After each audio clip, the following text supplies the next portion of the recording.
He didn't just transform economics. He also reshaped how governments think about fear, power, and money. John Maynard Keynes was not a politician, nor was he a revolutionary, at least not in the conventional sense. But perhaps his impact was more enduring than either, because he taught nations something radical: that sometimes the way out of desperation is not saving, but spending. For centuries, borrowing was seen as shameful. Budget deficits were treated as moral failures. Balanced budgets were symbols of good governance, almost a matter of character. Keynes turned this mindset upside down. He argued that in hard times, spending is not recklessness but responsibility. He reframed debt not as a burden but as a duty. And he refused to treat saving as a sacred virtue in every circumstance. In doing so, he quietly rewired the logic of capitalism itself. This is where money, power, and history collide. And here, nothing is ever as simple as it seems. The story begins in the ashes of the Great Depression. Picture the 1930s, banks collapsing, factories silent, millions unemployed. The economic textbooks of the time all said the same thing. The market will correct itself. Supply and demand will rebalance. Prices will fall. People will start buying again. On paper, it all made sense. But paper doesn't feed a hungry person. In reality, demand didn't come back. Factories didn't reopen. People stopped spending entirely, terrified of losing the last scraps of security they had left. The economy wasn't healing itself. It was frozen. And Keynes looked at this world and recognized an uncomfortable truth. Markets are not always rational. They don't always self-correct. Sometimes they lock themselves inside fear. When people stop spending, companies stop hiring. When companies stop hiring, when incomes fall, spending drops even further. It's a self-reinforcing loop, an economic whirlpool. Keynes realized the problem wasn't a lack of discipline or thrift. The problem was that money had stopped moving. Put simply, recessions begin when everyone tries to save at the same time, and the irony is brutal. This collective caution makes everyone poorer. Keynes called this the paradox of thrift.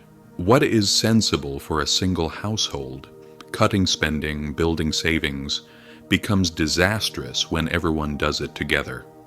Because one person's spending is another person's income.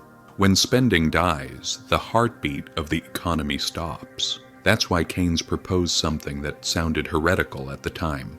If private demand collapses, public demand must replace it. The state must step in, it must borrow, hire people, build projects, push money back into circulation. Because the point isn't money itself. The point is motion. Once money starts moving again, life returns with it. Keynes never said debt was always good. What he emphasized was timing. Spend during crises, save during good times. Stimulus and restraint were not opposites to choose between, but tools to be used in rhythm. He compared the economy to a car. Under normal conditions, the private sector holds the wheel. But if the engine stalls, it's the state's job to turn the key. Once the engine runs again, the state should step back.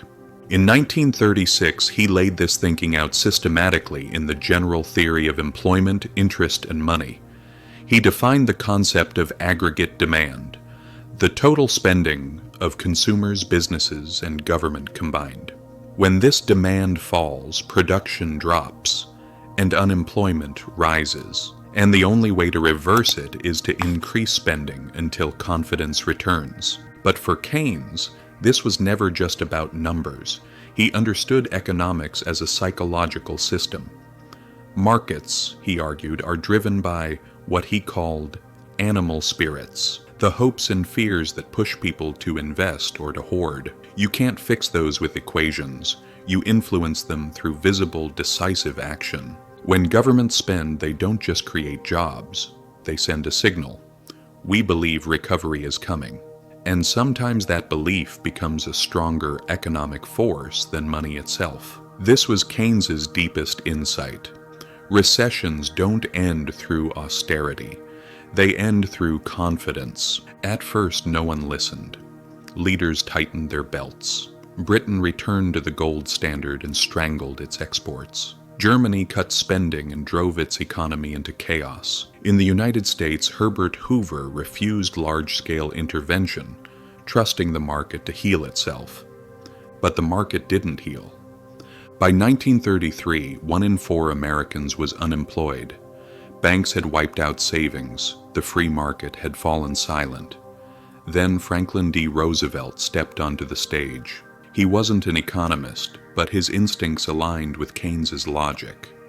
If fear was stopping people from spending, the government would spend in their place. The New Deal wasn't a single program. It was a philosophy. Massive public works put millions to work. The state became the largest customer in the economy, pumping wages directly into its veins. Slowly, demand returned. Confidence grew. But the ultimate proof came with war. During World War II, governments spent without hesitation. They borrowed. They produced. And for the first time in history, unemployment vanished during a global crisis. Total war became the most extreme test of Keynesian economics, and it passed. Production soared, incomes rose. Even as bombs fell, economies came back to life. After the war, Keynes's ideas became doctrine: the welfare state, the Bretton Woods system, the long growth period from 1945 to 1973.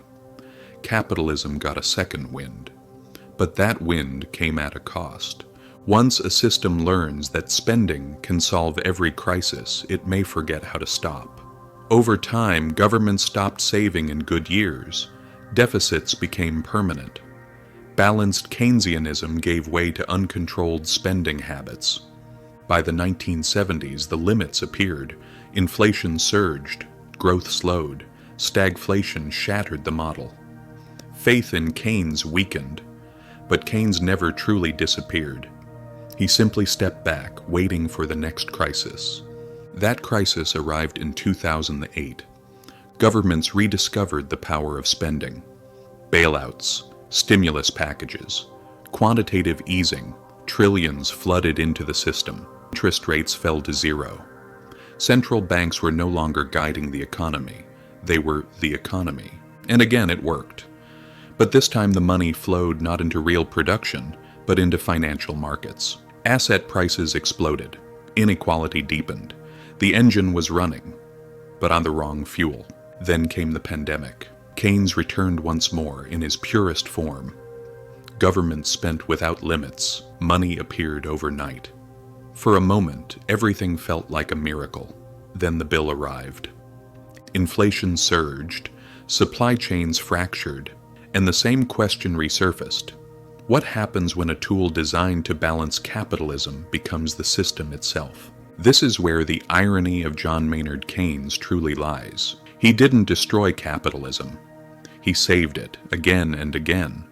But in saving it, he made it dependent, fragile, and fearful of withdrawal. The man who taught governments how to spend also taught them how to forget when to stop. If this story opened a new window for you, you're in the right place. History has answers. I'll show you where to look.